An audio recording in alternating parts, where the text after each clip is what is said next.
Chapter 14. How a Universal Church Should Sing the Glory of Man. Before proceeding to a thorough study of the sacrament of the Eucharist, I sent my work to my student correspondent and also to Ravenhair. The student was so enthusiastic about it that he contacted me one day at the university to hand me a series of articles. Blushing, and he wanted my support to have them published in a good review. In principle, we should not have talked together in public, but I thought that on the account of the war, I could take some initiatives. To speak openly with the student, to exchange documents, and presented no danger. I felt so much at ease that as soon as I was authorized to follow 2 courses at the university, I bought myself a motorcycle. I could thus abstain from traveling in the company of one student or another. The articles of the student were simply remarkable. I could even have become jealous of him because I am not a writer. But I saw at once what an invaluable influence these excellently phrased articles would have. We were heading for an ideal collaboration.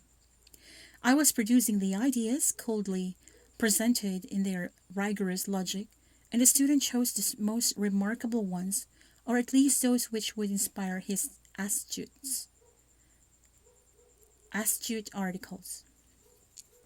To feel that my ideas were sprouting and would soon bloom in literary flowers excited my genius, because in this tandem I was the genius, the student was only the talent. I easily found a review that, for a good price, regularly accepted publishing the articles inspired by me. I had them sent to all the countries, not at war, in order that they could be translated and circulated, but I must admit that they did not have much success until after the war. Having more confidence in the student than in the professor imposed by my chiefs, I rented a second post office box and gave him the key. As he was well paid, he looked upon me as a god and would have gotten killed for my sake. Since Ravenhair did not answer me, I sent her regularly the student's articles, explaining in a short tender letter that they were the reflection of my thoughts. Ravenhair was sensitive to the student's talent, and wrote to tell me that his articles were much nicer than so my very blunt word. I laughed up my sleeve because the article said nothing else but what I had so brutally announced. This confirmed my idea that literary talent can help people to swallow all new plans as if they were coated with chocolate. During all these long weeks, Ravenhair did not invite me to return to her shop. I was fuming with rage when one day I met the girl whom I considered mine in the corridors of the university. She had decided to follow courses in ancient art. She stopped to tell me that she was preparing an answer to my plan for a new catechism, hoping to be able to discuss it with me quietly. To discuss. I was not in the habit of meeting the least obstacle to the ways in which I launched my ideas. But I answered her that the pleasure of meeting her was so strong in me that I could not refuse to her desire to talk. Nevertheless, I promised myself to let her know that a woman who is really in love, even without noticing it, should adopt all the opinions of a man that her heart has chosen. On that day, I only told her that I was working on the sacrament of the Eucharist in order to complete the new catechism which I had sent her. She sighed. Tears came up to her eyes, and she finally went away without answering me. I wanted to write at the beginning of such a thrilling word the true definition of the Eucharist. I mean the one which is considered the only true one by Catholics. Of course, Protestants may have many others. To the question, what is the Eucharist? Every Catholic child must answer thus. The Eucharist is a sacrament that contains really and substantially the blood and soul, the soul and the divinity of Jesus Christ, under the species of bread and wine. Only that. To solve this problem, one must work seriously. Not that this belief cannot be opposed, but one must be prudent and not understand or not undertake a frontal attack. This so-called real presence of Christ under the species of bread and wine must be attacked indirectly. If you attacked it frontally, Catholics will rebel. Nothing is more dangerous, for it is well known that persecution strengthens the faith. It is therefore necessary not to mention real presence and to shed some light on all that it can destroy, or weaken this conviction. It is of prime necessity completely to reform the words of the Mass, and it will be well even to suppress the word itself and to replace it by the Lord's Supper or by Eucharist, for example. The renovation of the Mass must minimize the importance of what they call consecration and must give to the communion a much more trivial appearance. This is a long-term project, which must neglect no detail. Thus, to begin with, it is to be noted that the priest who offers the sacrifice turns his back to the public and seems to speak directly to an invisible God, a God nevertheless represented by the large crucifix facing him. This priest is therefore the one chosen by God and at the same time the representative of the people who looked at him. He gives an impression of strength, but also of separation. It will be good to make the parishioners feel that they are lost, too much isolated, somewhat abandoned, and that they would be very happy if the priest would get nearer to them. When this idea will have sufficiently progressed, we will suggest the possibility of abandoning the high altar, of replacing it by a small table, completely bare, where the priest will stand facing the people. Moreover, the part of the cult which properly concerns the Eucharist and which requires this table shall be shortened as much as possible, and the part concerning the teaching of the Word of God noticeably increased. It is well known that the Catholics are shockingly ignorant of the Bible, so this modification of the Mass will appear justified to them. I do not say that they will be happy to listen to long extracts from the Bible, for very often they will understand nothing, but it is not necessary for them to understand, at least not until truly socialist priests will have been trained. Each text forming the ordinary of the Mass will be carefully compared with the text used by the Anglicans and the Lutherans, in order to promote a single text or varying text apt to be accepted by these three religions. Who does not see the great advantage there is in this process, which will give very opposite meanings to the same words.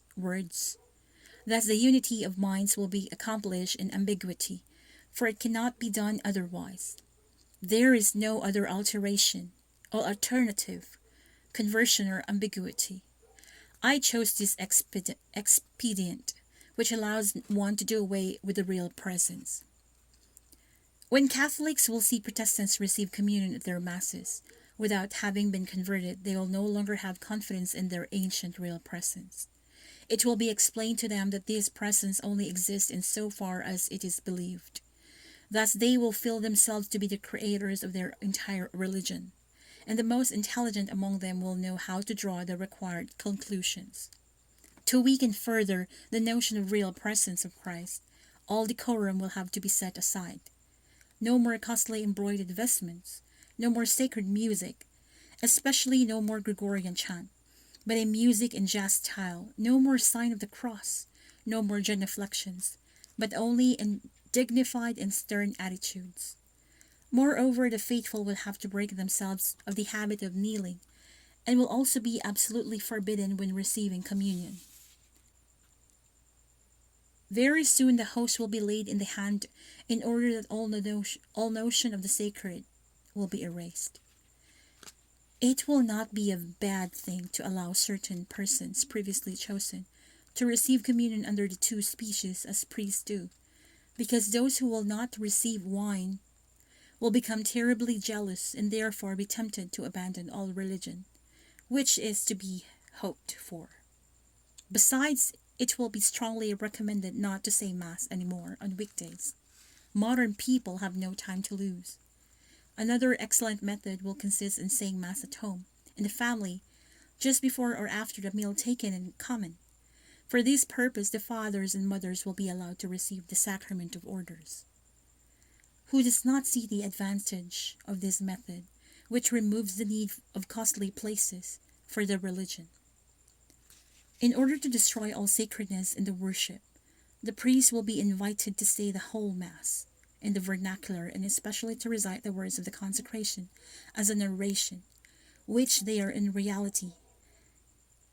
He must not above all pronounce the following words: "This is my body, and this is my body, this is my blood," as if he really took the place of Christ who pronounced them. Let everyone feel that the priest is reading a narration. Furthermore, there must never be question of a sacrifice that is a mass sacrifice, a non-bloody renewal of the sacrifice of the cross. No Protestant accepts this phrase. Mass must only be a communal or community meal for the greater welfare of human fraternity. Moreover, when the universal church will be established, Mass will have no more reason to exist, except in families. I mean the most fanatical ones. We have to put up with this kind of people, but precisely by staying at home, or they will become inoffensive. The prayers of the ordinary of the Mass will be simplified to their maximum, and as soon permission will be given to say but 3 prayers, that is, the offertory, the consecration, and the communion. When we shall have succeeded in presenting different simplified humanized texts, it will be a good thing to recall for the edification of the future generations that there were some prayers of the Mass called of St. Pius V, which greatly contributed to keeping the crowds in the medieval obscurantism. The following offertory prayer is a model of its kind, says, "Receive, O Holy Father Almighty and eternal God, this spotless host which I, thy unworthy servant, offer to thee, my living and true God, for my own countless sins, transgressions, and negligences, for all here present and for all faithful Christians, living and dead, that it may avail both me and unto salvation and everlasting life. Amen." Who could say it better? I suggest that all monasteries work on the composition of several offertories and also of other prayers of the Mass. And since the offertory is an offering of bread, it seems sensible to me simply to say, "We bring here this bread made by the hand of man, and which must serve as food for man." Anyway, the words which tend to present this ceremony as sacred must be suppressed.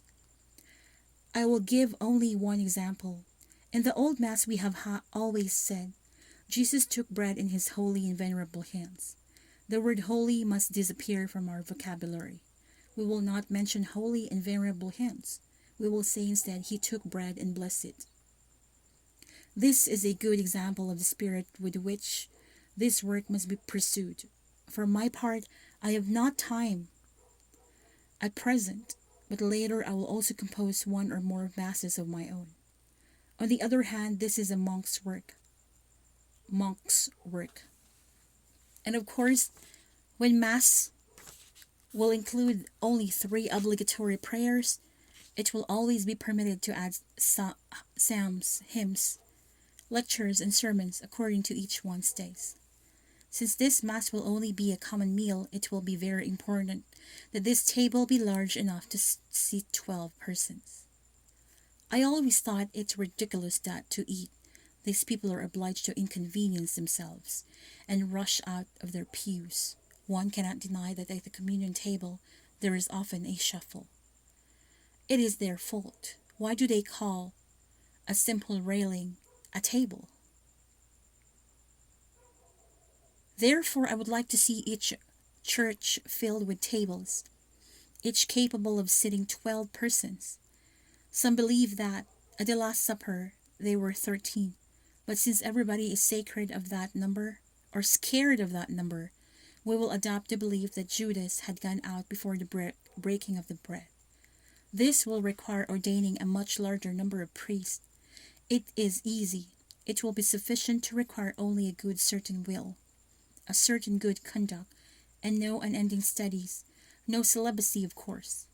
Nevertheless, those who wish to benefit by the strength brought about by continence will be monks or hermits. and those who wish to study will be theologians. There will be many kinds of priests. The usual one will be the married man, who will say the Mass at home at each meal. Since Mass will only be the Lord's Supper, it will no longer be an act of adoration, but an act of fraternization. It will not give thanks for illusory favors. It will bring a forgiveness. It will not bring a forgiveness which it is unable to give. It will ask for nothing of the unknown mystery, but everything of man. The universal church would therefore be entirely to the glory of man. It would exalt his greatness, his strength, his virility, and it would offer incense to his rights and sing his victories.